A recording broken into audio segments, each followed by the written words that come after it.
Hey there, nerds! Welcome back to another episode of Two Nerdy Dads. As always, with me, I have Jason Applegate. Say hey, Jason. Hey everybody, how's it going? And this week, I lied. It's not two nerdy dads. It's three nerdy dads as we added Kyle Palladino. Say hey, Kyle. Hey! Now, this is interesting as I'm in Vegas, and I get to watch from afar as we have Kyle in Columbus, Ohio, and Jason in Michigan. Right. I'll let that sink in. They're going to fight. It's just good to the three of us to be united, even if it's just over, the interweb. But we all grew up together in high school, spent some key high school years together, and so it's really cool to be able to talk nerdy, the three of us again. Absolutely. That is true. Well, let's start with Kyle, because Kyle has turned in his V card when it comes to going to Comic-Con, as he has just recently been to his first Comic-Con. Kyle, just tell us anything you want to about it. What was it like for the first time? I know you asked for a little bit of advice, and did any of that pay off? What was new? What was different?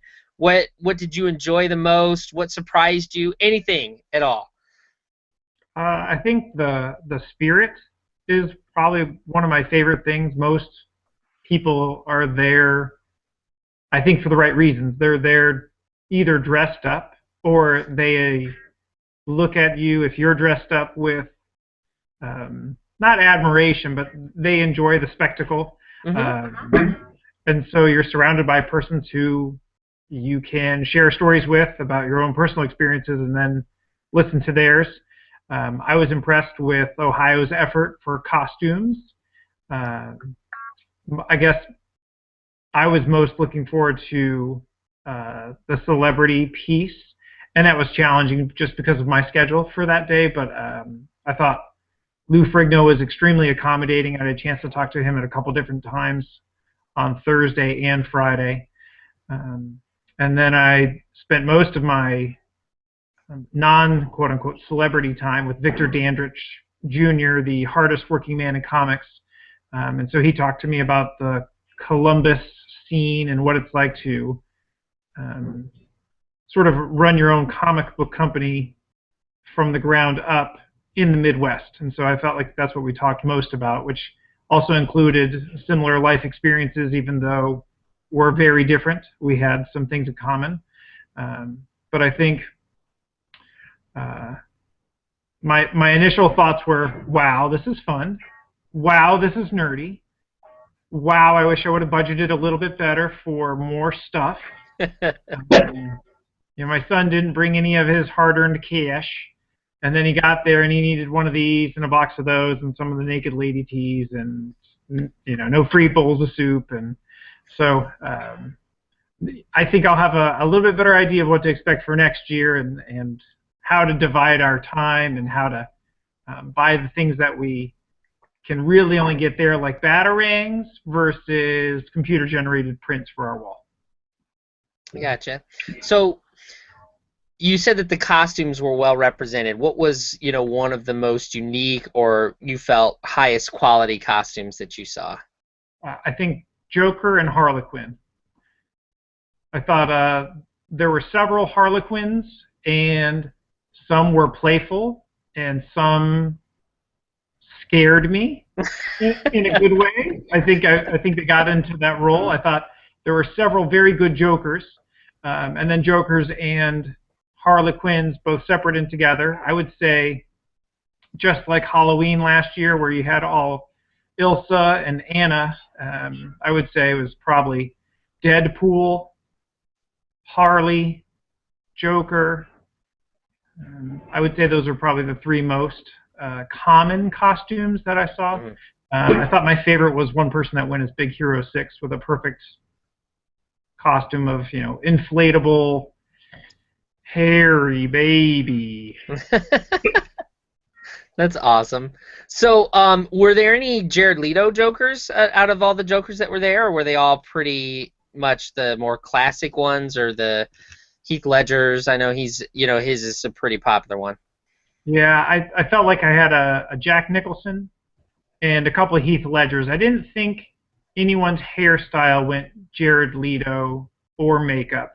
It seemed like the costumes were a little more 2008 Dark Knight. That fits. That fits. Cool. So you said you enjoyed, Lou Ferrigno and talking to him. What were some of the things that you guys conversed about? Because of my background as a physical therapist, I asked him about his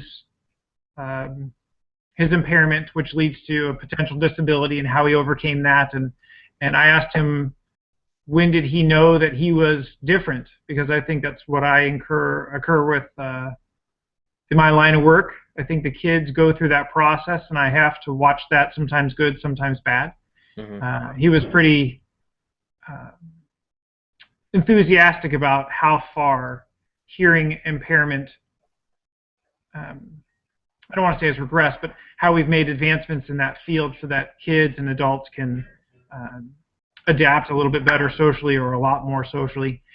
I asked him also about muscular dystrophy, because that was one of the charities that he gives to, and he said that he watched some of those children grow up, and it was very hard knowing their struggles. We talked about how he's a deputy in Delaware County here in Ohio, which is just north of Columbus, and I think 4 others. I thought that was interesting. He seemed like not Chief Wiggum. I mean, he took it pretty seriously. It was to protect and to serve, and I think I would have liked to have asked him some follow-up questions about why he felt so strongly about that, but that was his initial answer. He likes serving others. He wants to make sure that people are kept safe, and that he also said property, so I don't know if he's been through some experiences where those were struggles. We talked about living in the boroughs, and I told him about my brother living in Brooklyn, and he's like, you got to get out of there. And I thought, that's pretty curious. Most New Yorkers are New Yorkers for life, and this guy, a little bit different perception of how tough things are, considering how tough he is. I thought that was sort of an interesting paradox or juxtaposition. Cool. Sounds like you guys had some really good conversations, and not just about, Hulk. And did he respond, pretty, with some surprise about those types of questions, or? Yeah, one of the nice pieces of advice that you gave me was about him playing himself on the King of Queens, and I didn't tell him that I had a crush on Leah Remini. She was on Saved by the Bell, but that was, hey, she plays a Paisan, right? Stacey Carosi. He did, I think, seem interested that I asked some different types of questions, and I tried to go through my mind, like, what's most often asked, and how can I avoid those, even though I think leading up until that moment I was nervous, but then when I got there, I didn't feel like I was, and maybe that was because I had an opportunity to see him more than one time. But yeah, I felt like to try and ask him about some nerdy things, and to try and ask him about some what I thought were important things to me, and maybe to others out there that work with children, or I always come back to this. I feel like every Christmas special talks about how everyone's unique and different and important, and I felt like I got Lou Ferrigno's stamp on that one. Cool. Sounds like it was an awesome conversation. So anything else that stood out to you about your first trip to Comic-Con that you just were surprised by, or it was specifically fulfilling, like, this is exactly what I expected, and I'm so glad it went this way? I guess I haven't processed that yet. I felt like when I walked in, it was exactly what I was looking for. It was sort of this is my Graceland. I felt like Ohio did a nice job, and unfortunately my sample size is actually 1.5. I remembered a couple of years ago I went to a Baltimore Orioles-Yankees game in the evening, and it rained all afternoon, and Camden Yards is adjacent to the Baltimore Convention Center, so I looked and peeked in at all the costumes, and that one seemed to be a lot more Spider-Man, Batman, Teenage Mutant Ninja Turtles in Baltimore. So but returning to Ohio, I felt like just based on sort of having some visual images. It was what I expected. I wish I would have had more time to talk to illustrators and authors, but it was tricky managing an 11-year-old who was excited about the commercial side, as was I, but able to try and delay that gratification to, shop at that one particular shop just once and not 4 times as we circle the same track round and round. But I felt like it met my expectations. Unfortunately, my sample size is low, and I wasn't able to attend on Saturday when most of the hustle and bustle was going on.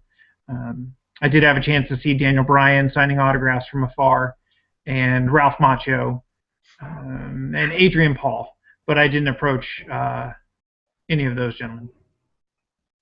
So when you go back to your next Comic-Con, what do you think you might do differently, or that you've learned from this one that you'll do again, or what have you?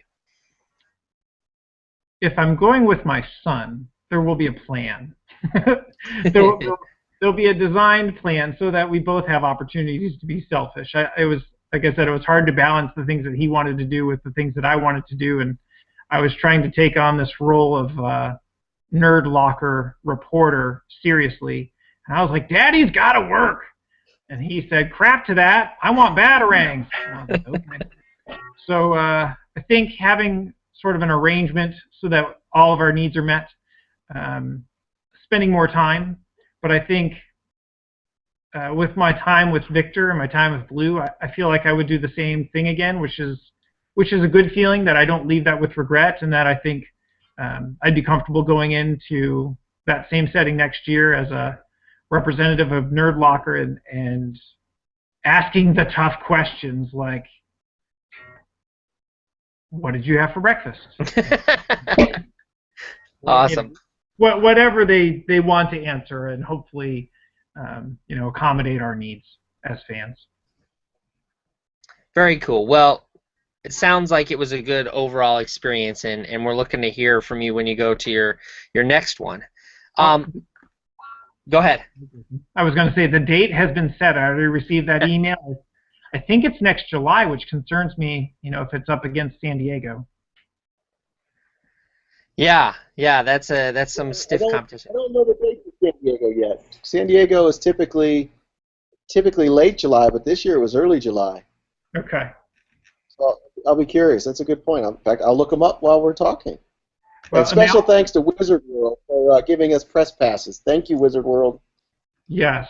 So special shout out to Abby Ferguson, who handled all of my logistics and took good care of me.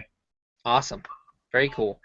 So let's go, stay in your lane here, Kyle. You're a huge James Bond fan. So we want to just know, what do you think of, first of all, Spectre, and what you've seen of it thus far, and any of the insight that you might have Jimmy and I both love Bond, but I don't think we're as big of fans as you are. So give us the lowdown. I would like to interject and say I am not as big a fan as the individual movies Mr. KP likes. I don't know how he likes Thunderball. We go back and forth on this. I knew that was coming up. I agree with Jim. And Jason, just for clarification, I had never seen a James Bond movie until I think Mr. Palmquist introduced me to Jaws and The Spy Who Loved Me on a TV viewing like TNT or TBS when we were in the 5th or 6th grade at Jimmy's house. And then I sort of missed it, and we all did for a while because there wasn't anything between License to Kill and GoldenEye, and then I saw GoldenEye in the theater, if I'm not mistaken, and then it was on like Donkey Kong. So let's see. Well, I feel like every trailer has been really good, and I do think same sort of James Bond review stuff. I think music's going to be in order. I do think it's hard to top Adele with Sam Smith, but I know that they're going to try. I think locations look brilliant, right? Something at Dia de los Muertos seems like a really nice backdrop to a chase scene, and then also the ruins of Rome, which looks really good. And I really did try to plan a trip to to Italy this February, but we just couldn't get the timing right. I think as the older we get, and you may disagree, but my favorite parts of the Batman movies, the Christopher Nolan ones, are conversations where Christian Bale is Bruce Wayne, more so than when he's Batman. And I don't know if that's a father and sons kind of thing, but I feel like his acting with Michael Caine or with Morgan Freeman or Gary Oldman is so strong that I'm the same way about Bond. I like seeing his conversation style with Moneypenny and the new Q and Ralph Fiennes, and so I'm excited for all those things. As I get older, the Bond girls mean less, and I've never been really a car guy, so an Aston Martin DB10 looks brilliant. I don't know. I don't have a personal opinion about how that plays a role in the movie, but I like bringing back Mr. White, and I felt, and Jimmy and I have talked about this a little bit, but I don't know if it was writer's strike or other, but you had a really nice start to Quantum of Solace with a really crummy finish, and I feel bad that was the one movie that Mark Forster had to direct. But I think Spectre is essentially what we see in sort of superhero movies, is that you never get it fully contained. I do think that that's a pretty nice premise. I was watching the trailer today as I was picking out my tux to see, do I go with a cummerbund or do I go with a vest? Because you go with the black tie, white shirt, white tux, black pants, black shoes. But is he wearing a vest? Is he wearing a cummerbund? I can't tell. But as I was watching that, I forgot how much I like the glimpses of Christoph Waltz that we get. And I found myself trying to pause the guardianship papers and trying to make something out of that. But the other part of me that's a fan says, just go into it blind like you did Skyfall, because I didn't do any research ahead of time. And so it was nice that like the DB5 was a surprise, and what happened to M was a surprise. And so I'm sort of teetering on, do I spoil things for myself or do I not? So do you think speculation? Do you think Blofeld's in it? I'm not sure if actors blow smoke like I presume that they do, but Christoph Waltz came out pretty strong in the spring, saying that someone started that rumor. But I mean, it seems brilliant. Jimmy referenced Thunderball, and one of the problems with Thunderball was that script or the screenplay or the story was co-written by another author, and so he was entitled to some of those, I think, financial obligations. And so I think, if I'm not mistaken, he's passed away and his estate has settled, so they were allowed to bring back this character. It seems like, and I don't know how to say his name, Twiddle Idol 4. I think he was in the running to be the villain, and then, if I'm not mistaken, the Kevin McClory gentleman may have passed away. This is speculation, and then that opened the door for bringing Blofeld back, which I think they've probably wanted to do for some time, as he was a brilliant villain that they just couldn't get right, which is just sort of speaks to the continuity of movies in the 60s. But you had individual actors that did a nice job, but no one was able to do the job that we saw off screen in From Russia with Love, where you really don't even see Blofeld and you're terrified of the guy. Well, it's interesting to see the amalgamation of who this character is. Personally, like Donald Pleasance, and then going to Telly Savalas, and then going to Charles Gray, none of them are the same as far as how they played this character, but they each played him individually awesome. And it's funny that you then have Michael Myers in Austin Powers sort of take each one of them and mash them up. Yeah.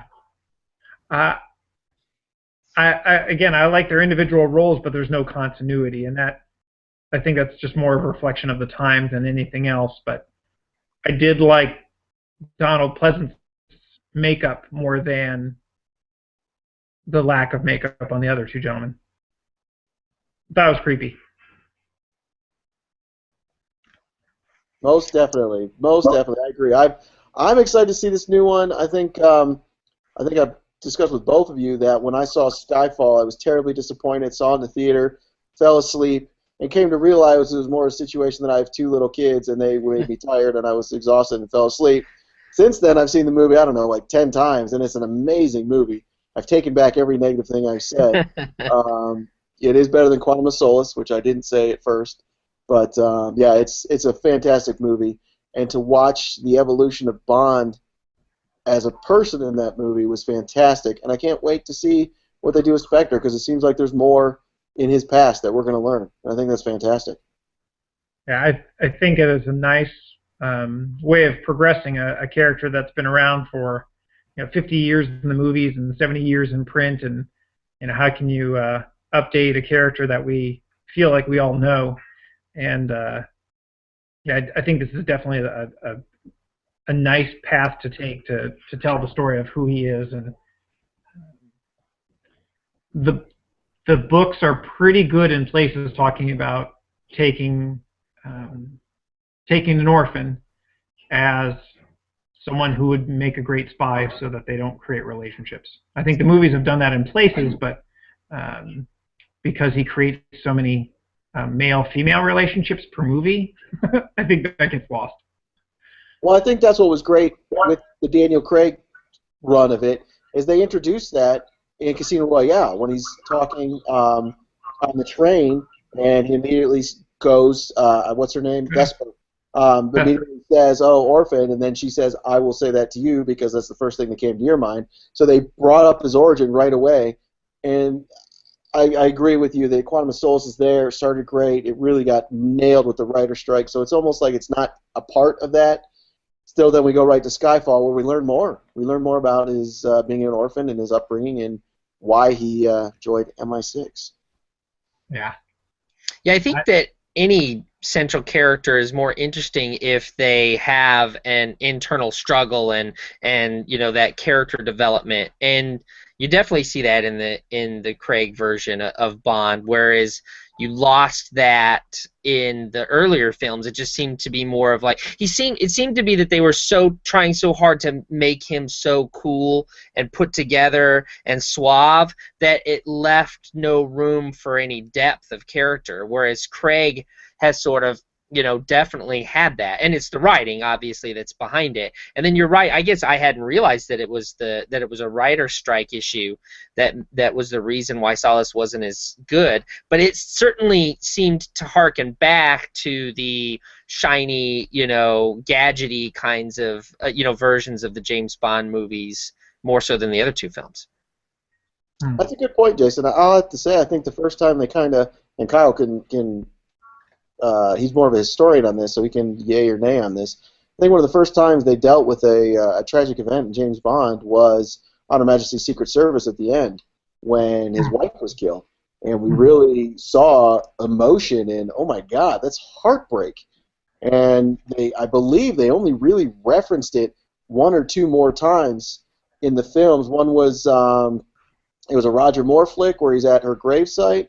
And then it was License to Kill when Felix Leiter briefly mentions that he was married before. And those are really the only times where we really talk about or show James Bond having an emotional something happen to him. Mm-hmm. I would agree. I think as an audience, probably persons respond most to, or at least their first opportunity to respond may have been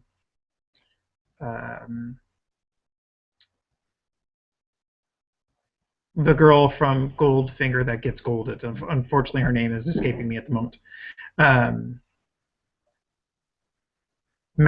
Jill Masterson. So the Jill Masterson character that gets the gold paint. She's only in the movie for 10 minutes, but she has a pretty darn good charisma and chemistry with Sean Connery, and so people, I think, fell into that trap pretty fast.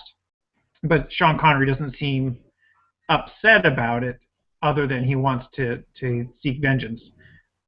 With On Her Majesty's Secret Service, all of the things that I read say that George Lazenby and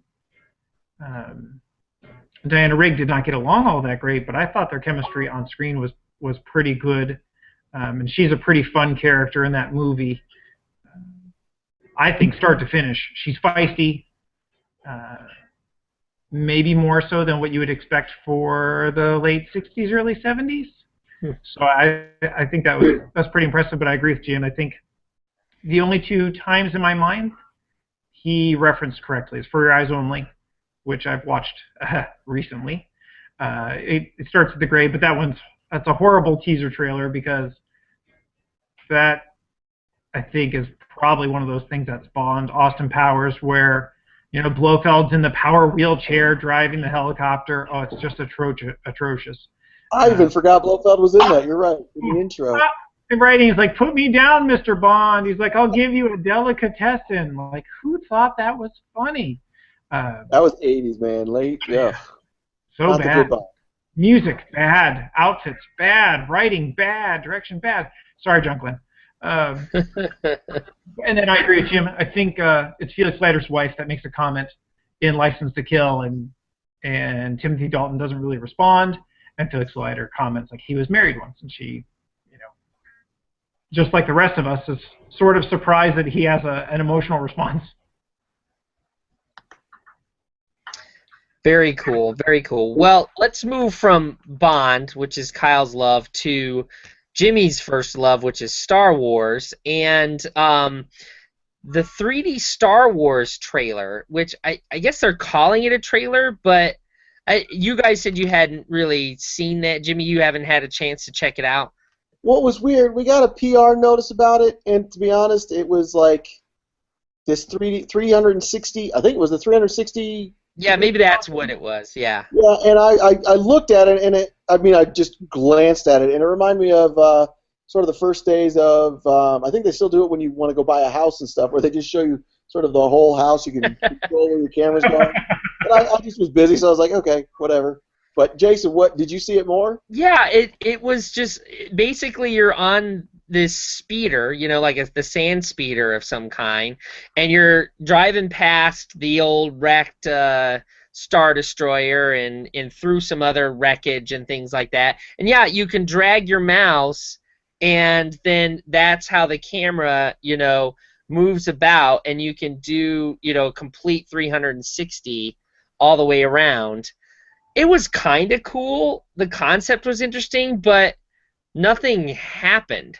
So it just was sort of like, okay, like show me something else. I just want, like it did not feed that need for something new and exciting. Some little clip that's a little bit extra. Certainly doesn't. I still think that the best piece of PR that they've done was that behind the scenes trailer that they did that was just the homage to hey, all of you old school fans and new school fans, like, we're going to do this right. We're not going to screw it up. And I thought that was their best move ever. Completely agree, and I love how they did it coming out of Comic-Con. So everybody's just expecting, a new trailer or whatever, and they kind of just threw everybody for a loop and be like, no, we're not going to do that. Check this out. This is even better. And it was. It was. So, yeah, I don't know. The 360 trailer, somewhat disappointing, but whatever. It's Star Wars. I'm still excited. But what is disappointing, and has been from the start, but I just keep watching it because I love Batman, and it's so stupid. But Gotham, the newest season opener, I did watch it. I haven't seen the latest one. I think there's been a second episode that's come out since. But man, that show was just bad. It's just so awful. I just can't. I don't know why I keep watching it. I guess I expect on some level for it to be good. And I still do love the Riddler.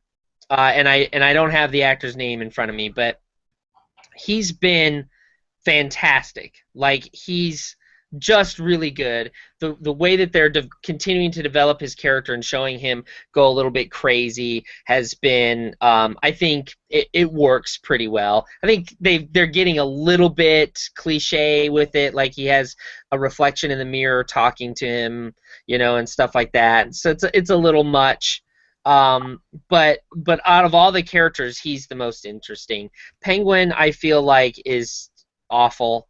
And then they have this Barbara character who's was Gordon's love interest, and she went nuts at the end of the last season. And they show her in Arkham, and it just is, it's just so hokey and stupid, and it just drives me nuts. I do like the actor that's playing supposedly the Joker, because he gives these, he cackles a lot and he gives these smiles and these looks, and they haven't like really narrowed it down. I think his name's Jerome in this story, or Joseph, something with a J, and he's pretty good, but they don't go anywhere with it, and it's just, I don't know. I'm not pleased. I'll probably still watch a couple episodes here and there, but it just is not a good concept, not a good story. I don't get it. I don't like it. So that's rant over. I have to get one of these out every couple of episodes where I just go on a rant about how bad Gotham is. So that's been done. Done. I think you kind of got messed up with Agent of S.H.I.E.L.D. because you wrote a scathing review of that, but then it got good. Yes. And I feel like you really think Gotham is eventually going to get good. In my heart of hearts, I'm hoping that happens. But I'll be honest, my friend, I saw the pilot, and that's it. I was done. And I have lived a very healthy, nice, safe life since then. Yeah, I hear you. Yeah, I read the Nerdlocker review on the first episode of Gotham last year, and I was a little bit worried. So, kudos to that author for saving me some time. Yeah, it's just, and it's a great example of how everything starts with writing. And it's just bad writing. It's bad dialogue. It's bad plot. And so you have some pretty talented actors, and you can tell that there are moments in the episodes where you're like, oh, that's really good. But it's just the writing gets completely in the way, and just messes everything else up, which is unfortunate and very frustrating. Continuing on those lines and TV shows and poor writing, I watched the premiere of Heroes Reborn. I really wanted to dislike this because I think back when Heroes was first introduced to us, it was amazing. That first season, specifically the first half of the first season, was phenomenal. And this was really before comic book movies were coming out at the rate they are coming out. And really, if my memory serves, I can't remember of anything on TV that rivaled this from a superhero standpoint. And Tim Crane and NBC just killed the franchise. Season 2 may have been the worst thing I've ever seen in my life, and they just kept going downhill. So when they announced this, I laughed, and I watched the pilot, and I was like, okay, and it was a 2-hour, back-to-back episode thing. Really wanted to hate it. It's not bad. It's not bad. I'd probably like it more if I had no knowledge of a prior Heroes, but it's not bad, and I'm surprised by that.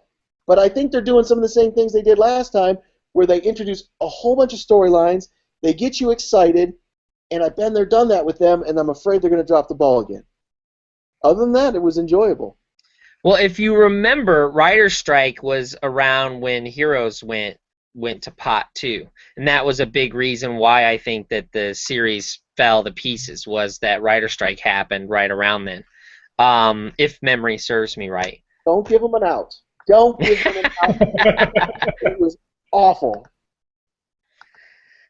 For me, the most interesting character was the villain in the original Heroes. Like, he was so unique. I really liked that character. And the concept of making superheroes sort of a hyper reality.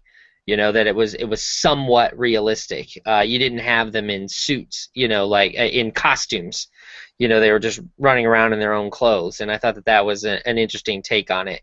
So maybe I'll check out that pilot. He said it's not the worst thing you've ever seen. It was pretty good, and they brought back some of the original characters and actors. It's funny because they have a phone call between Noah Bennett, who was the main dude in the glasses from the original show, and his daughter Claire, who is Hayden Panettiere, who has announced she's not going to be in this. But they have a phone call where he's talking to her, and you're like, dude, she's not in this. We know it. Just end that storyline right now.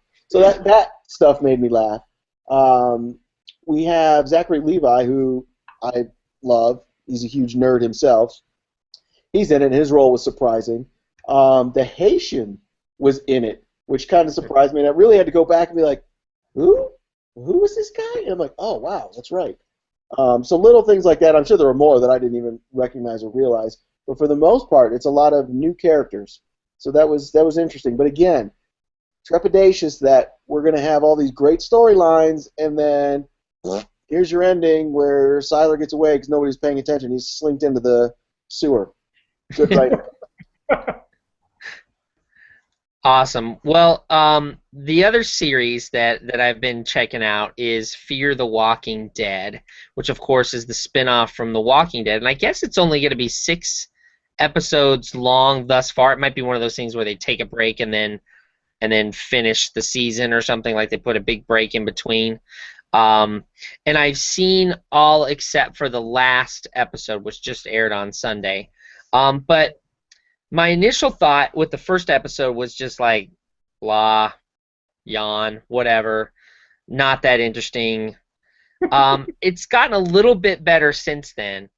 And you know, for me, it's always about the characters and how engaged I can get into the characters. And one of the biggest successes that I felt was in The Walking Dead was that immediately there were characters that you were endearing, that you liked, that you rooted for, sympathized with, and there were characters that you utterly despised. Particularly, and I don't know the character's name, so you have to forgive me, that the racist brother, you know, who, you know, in the first season gets handcuffed to the roof, and he ends up having to cut his own hand off to get away. Like, that character was a huge part of that being successful, because you were like, good, I'm glad he got, you know, handcuffed there, and there was that moral ambiguity and all that. And Fear the Walking Dead is starting to develop that a little bit with one of the main family who it sort of centers around. Their son is a complete drug addict, and you're starting to, like, at first it was hard to kind of buy into him one way or the other, but now you're starting to think, wow, this guy's kind of a scumbag. And so in the last episode that I saw, which was the one before the last one to air, he ends up getting hauled off by the armed forces, who are sort of, you know, protecting the encampment there. And he becomes, and you're sort of like, yeah, well, that's kind of what you had that coming, buddy. And maybe that's just me, and I don't have a huge tolerance for, you know, drug addicts or something. I mean, I'm not the most compassionate person, my wife will tell you, but I thought that okay, now I'm actually interested in this and finding out what might happen with him, because at the same time it is this family's son, and so, you know, there's that side of it too. And then the other character is the military leader, who has a sort of like, I'm just doing my job, I don't really care, I just want to, you know, check this box and move on, kind of an attitude. And you're kind of like, gosh, that guy's a real jerk. He has no, you know, people skills. He doesn't really care about anybody, and you're kind of hoping at some point down the line he's going to get eaten by zombies maybe. So you like that, and I feel like they're starting to get that way. So I think if any of you out there watched the first episode and were just like, psh, this is not as good, and I'm writing it off, maybe go ahead and give it, you know, a couple more, and maybe the next time, you know, we get together on Two Nerdy Dads, the series will have, or at least the 6 episode, you know, aspect of it will have wrapped up, and I can give you the thumbs up or thumbs down on the whole thing. But it's looking up. I'm going to slightly disagree with Jason. I was thought from the beginning. I really enjoyed it. I've never read any of the Walking Dead comic books, so I'm not one of those guys like, well, this isn't from source material, so I can't read it. That's annoying anyway. But I really enjoyed how we sort of take the perspective of everyday man And what happens if zombies are real? And we don't know that that's a possibility. Like, we've all seen Walking Dead, 28 Days Later, all these movies. But what if you didn't ever really think that was a possibility? So you're sitting there going, I just watched a guy die. I just ran over him because he attacked me, and he's still coming after me. What in the Frushnicket is going on? And then as the series went on, the one great scene that just sticks in my head is when they took the injured woman to the hospital, and all hell had broken out at the hospital, because that's where you take sick and injured and dying, and there's people dying, so now there's zombies, and they're coming out taking on the healthy people, and you're like, that's crazy. I never would have thought of that. But of course that's what happened, and it's sort of a nice time that that's where Rick wakes up from his coma, is the hospital, and it's empty, and he doesn't know what happened. It's not that that's tied in. That's just obviously from The Walking Dead. I do agree with Jason that I think it's gotten better as we've gone along. I think the mixture of the riots that are going on in LA in the series add to that level of, are you rioting or are you a zombie? I don't know, because you're kind of both crazy. So I don't know how to react, so we're going to kind of separate ourselves. And I do agree that we're going to see some messed up stuff with the government. It's sort of taking a heavy hand, and we don't know if it's good or bad for the remaining population. We just don't know. And we don't know who the government is at this point, to be honest. So I think there's a lot of directions it can go. I love the actors that are in this, and I like the way they're portraying this is the rise of whatever the sickness, the whatever it is that's doing it, turning people into zombies. We're seeing that, whereas in The Walking Dead, Rick woke up and the world's consumed by zombies. Now let's see how we deal with it. So I like that angle.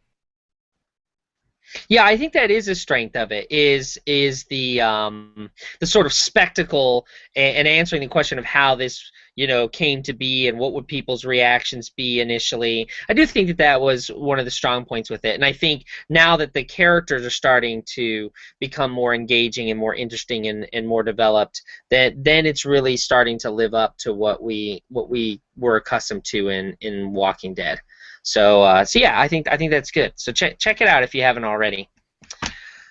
All right. Well, I think it's time for us to move to some family-oriented types of stuff. So things that we have done since last time we met. And I would love to start, Jimmy, with your two movie experiences. I'm assuming one of them was with the kids and the other was not. But you have seen The Martian and Transylvania 2. Is that what it's called? Is it Transylvania 2? Hotel Transylvania. Transylvania 2, yes. sorry. And it's this weird, it was very cool. I will say I got a parenting win on this. I asked my daughter on a date, and we went on a date at 10 in the morning, and we went and saw Hotel Transylvania 2. And I have this weird juxtaposition of, I really love Adam Sandler family flicks, but Adam Sandler normal flicks are not family-oriented, so it's sort of a weird, we get these once in a blue moon. And I think he just, in almost every one of his movies, he has a moment that's just touching. You almost don't expect it. And this is definitely chock full of those touching moments because it is a family film, and I thoroughly enjoyed it. We deal with his character, Drax, once again, and his daughter, Mavis, and her now, well, spoiler alert, they get married. Very first thing that happens. To Jonathan, a human. And we sort of deal with this. Drax wants his grandson to be a monster. He wants him to follow in his shoes, carry on the tradition. And he's so afraid he's just going to be human. And obviously that does not happen in real life. We don't have monsters and humans battling it out. But it's nice to see, because this is an allegory for society, and that as a parent, you try and push your kids to do certain things, but at the end of the day, do they really want to do that? I don't know. A lot of times no, but at what point do you push versus letting them do what they want to do? So I thought that was great. In this case, it's obviously the grandparent that wants to push. And then we have the introduction of Drax's dad, which is just phenomenal because he's played by Mel Brooks, and it was hilarious. I loved it. His name's Vlad, which is a great reference as well. All the characters are back. We have Kevin James, we have David Spade, Steve Buscemi. And it's just great to see those guys, and I know it's animation, but them interacting, and you really have the Wolfman, Invisible Man, Frankenstein's monster, as he constantly clarifies. They have them realizing the world has changed, as we saw in the end of the last film, and they're willing to change with it. But you have Drac, who's kind of like, no, it's got to be this way, and it's the old school way, and he's kind of coming along those lines, and it's a great resolution. And as an adult, I really dug the fact that it was sort of, let your kids be who they are. They will be wonderful people as long as you give them the tools to become that. And from a kid's point of view, Madison, who's 6, just loved it all the way through. The thing I will say, the preview screening was in 3D. I don't recommend that because as your kid will just be flicking the glasses on and off, and then they'll get a headache. And I don't think that's worth it. If you really have to see it in 3D, go for it. If not, it was fine. I really, really enjoyed it. Highly recommend, and I believe it's already out, so go check it out. The other one was The Martian, which is sort of funny because both my kids have seen Interstellar, and they love Interstellar. I'm not sure they love it for the reasons I love it, because I'm not sure they quite understand what's going on, but they love it, so when they see the commercial for The Martian, they think it's like Interstellar 2 because Matt Damon's in it again. And that made me kind of laugh, and Jessica Chastain. But again, it was in 3D, and I've sort of talked about this before. I don't understand the different levels of 3D.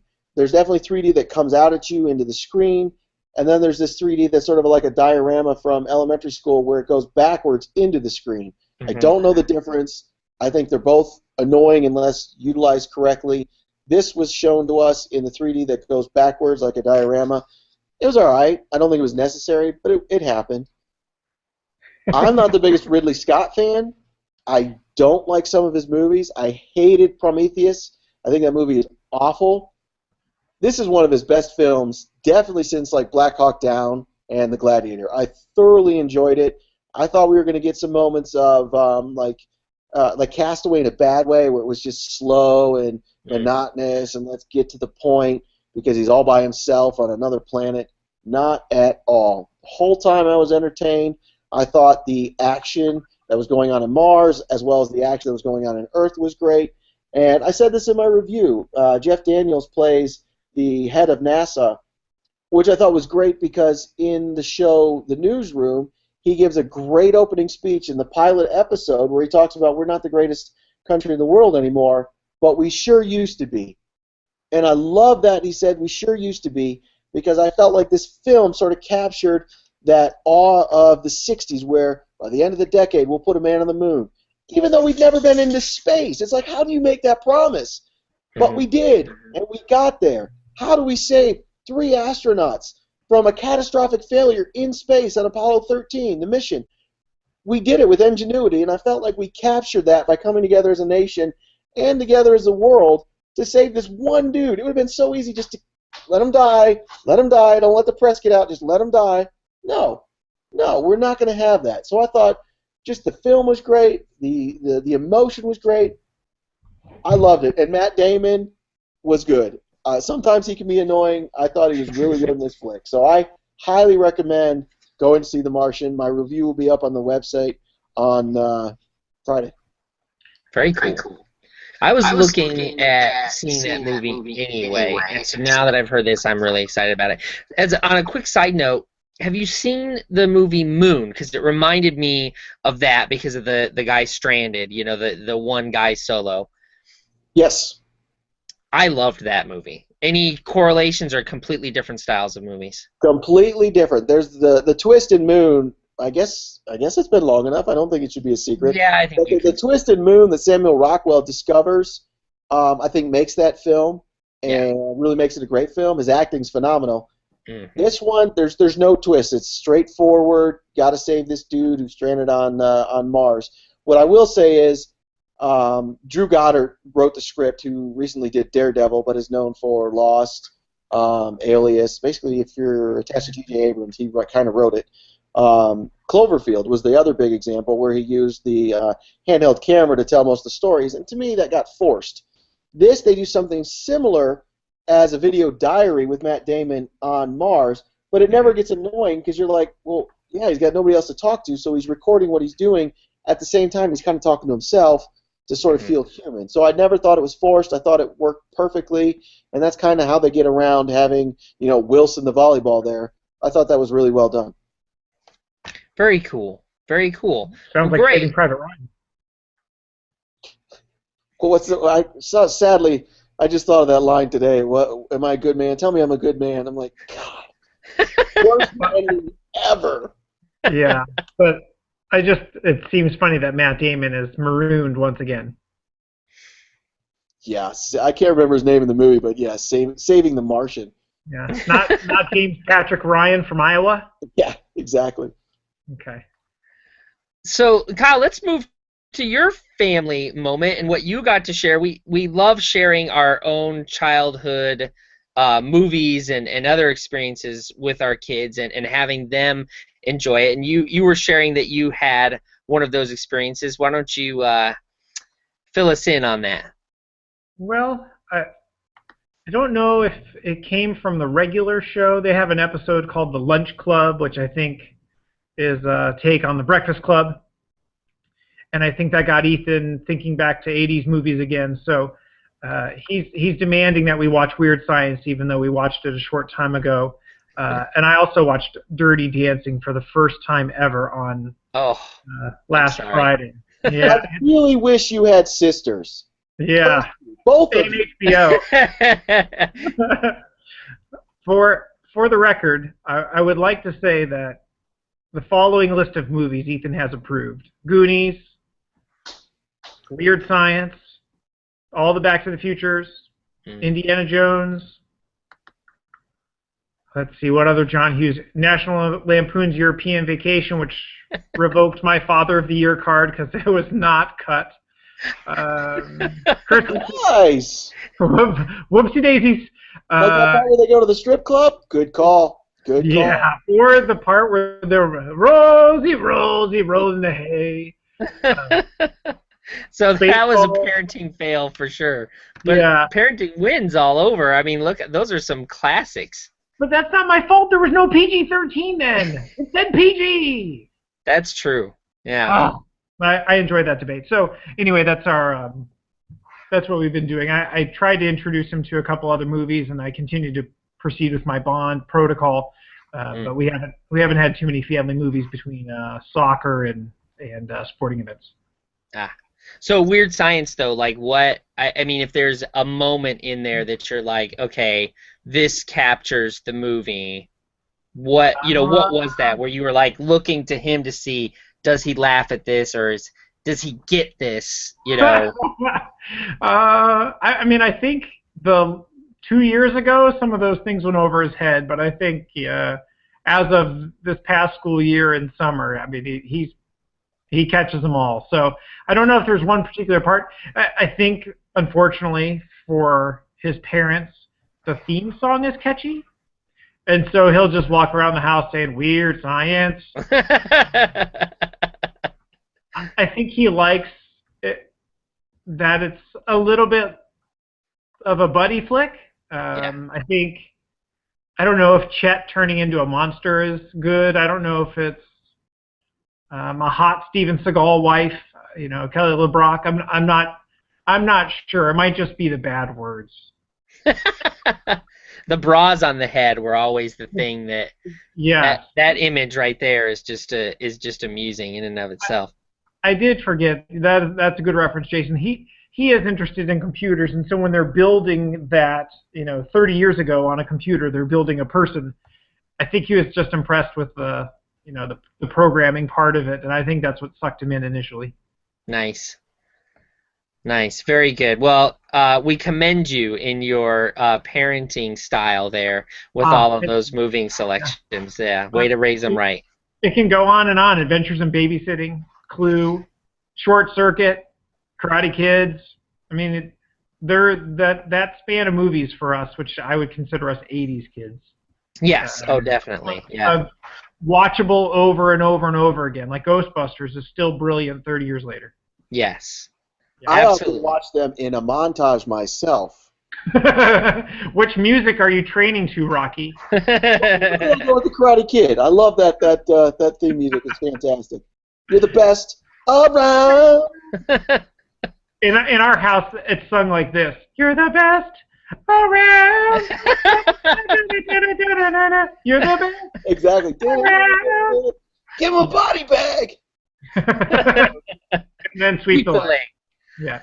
Oh, awesome. Very cool. And I have to say, I don't watch that regular show very much, but the few times that I've caught it on, it is the best part of it is definitely all the 80s references. And that Mark Hamill, of course, is a voice actor in it. But all the, like, it's totally 80s. It has to be written by people our age for certain. I agree, and at Comic-Con, we met one of the writer/artists for Adventure Time, I think. Yeah, and I mean, it seemed like I was talking to you guys. So. Yeah. Oh, that show too definitely has, but not as. I mean, regular shows just. I mean, you got mullets, you got all kinds of 80s references in that. I love the regular show, and I watch it on Time Warner on demand as much as possible. And I almost called Netflix when I couldn't find it on there after it was on there for a little while. That's awesome. Well, I'll move to mine, and it's one that you guys can relate with. My son just finished all 4 of the 90s Batman movies. And I call them the 90s even though the first one was 89. So we started with the 89 Jack Nicholson Joker, and then, you know, probably almost a month later we did Batman Returns, to my wife's chagrin because of all the really, I think they went all over Cade's head for the most part, but the very obvious sexual references in there. And then just recently we did Batman Forever, and he definitely picked up on the change in style, how it went from the dark Tim Burton to the campier Schumacher. But we've been fans of the 66 television series, and we've been watching those, and so I feel like actually watching Batman Forever after seeing the 60s version and seeing Jim Carrey's as more of a tribute to to the Riddler from the 60s by Frank Gorshin, I actually appreciated it a little bit more, but it still is bad. It's just bad writing. But it did remind me of our senior year when we all went and saw that on opening night, and it was a very enjoyable experience, despite the quality of the film itself. And then, I do not know what were you wearing? Oh gosh, I don't even remember. I know I had a Batman tie. What? I had way more than that. We both remember. All right, you have to remember. Selective memory. You went Comic-Con on that one, brother. You had your tidy, not whiteys on the outsideys. That is true. I did have. They were boxers, though. They were boxers on the outside. Yeah, I went all out. Lollipop, you're rotating. I lollipop did, and it's Batman. fun, and it was shaped like Batman. Yes, I had everything you could imagine that was Batman, mostly animated series. But yes, that was a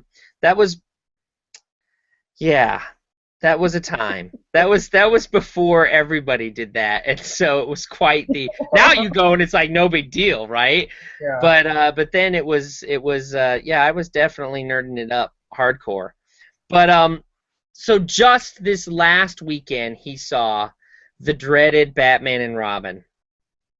And I had to sit there and watch it. It was painful. It just was. There's no way around it. It just was awful and painful to watch. And he liked it okay. He liked Mr. Freeze's suit. He thought that was pretty cool. He was intrigued by Poison Ivy, which is no surprise. But he did agree that the acting and the writing was just awful. And it just was just bad from top to bottom. But he loves puns, especially really bad puns. Like, he loves to say the worst puns possible just to get a reaction from me, where I'll just like shake my head and just sigh. And so it's this thing that we have. So I think that was part of how he enjoyed it, was all the really bad ice puns that Schwarzenegger had. He just really sort of relished in those a little bit. But he will soon be giving a Nerdlocker Jr. Report on all 4 of the films and his responses to each one of those.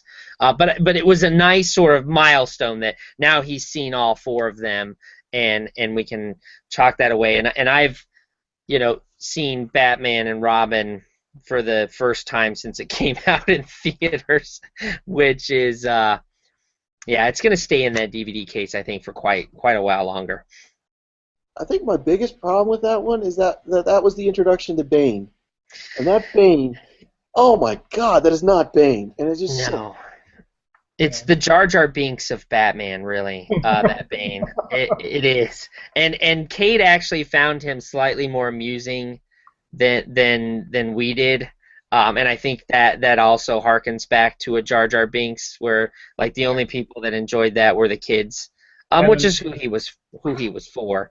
But this one, there's no excuse for how awful that Bane character was. It just was awful in 1,000 ways. Just bad. Jason, have you watched all of the Superman from 78 to 87? We have not. We did watch the first one and the second. We have watched the first and second. Superman 1, Superman the movie, and Superman 2. So he has seen those and has enjoyed them somewhat. We have not seen 3 with... why is the comedian's name escaping? Richard Pryor? Yeah, Richard Pryor. Have not seen that one yet, and certainly have not seen Superman 4 with the nuclear man with the long fingernails. We had not seen that one. So I think that will be our next sort of painstaking quest, maybe, that we go on. Although I'd rather him see the Indiana Jones trilogy the rest of the way through. He has seen Raiders and really enjoyed that. So I'd like for him to see Temple of Doom and Last Crusade, and then we'll see if he even realizes there was a 4th one, because I don't own it, so he would have to find that someplace else. The Crystal I'd have Skull. to go over your head and just mail it to you. Yeah, don't do that.